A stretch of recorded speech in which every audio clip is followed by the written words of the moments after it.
inaad aragteen suuragal runtii waxa jira in qoraaladii ay ku wada hadleen iyada qudheed ay soo dhigtay oo leeyahay gacantan ka hadlaya runtii niyow horta 2017 muuqaalkan ayaa aad u fiday waxaa la arkaa askari dharcada oo tooganaya waa siday u muuqato laba nin oo aan hubaysnayn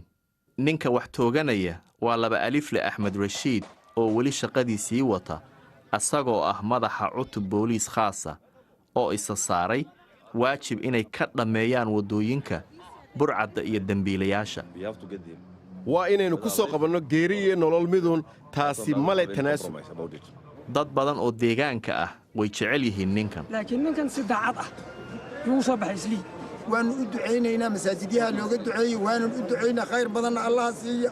nabadgelyana way keeneen waana taageeraynaa boqolkiiba boqol goor baan taageeraynaa laakiin ninka dadka dilaya u duceynaysaan waxaan ugu duceynaynaa adi haddii ku dili lahaa in horta la dilo Soomaaliya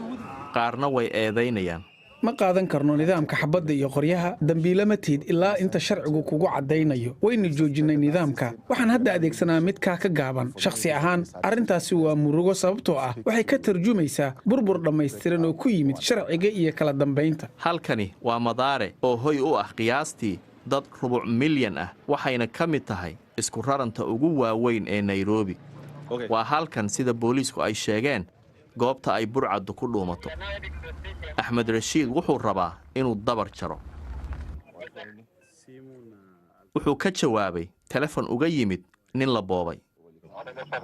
waxay ka qaateen alaabo xafiiska saliidda Liibiya 30 daqiiqo ka hor hadda waxaynu u baahannahay in aynu dhammaanteen ka hawlgalno aagga Olympics-ka waxay ku hubaysan yihiin baastoolad inta kalena waxay sitaan mindiyo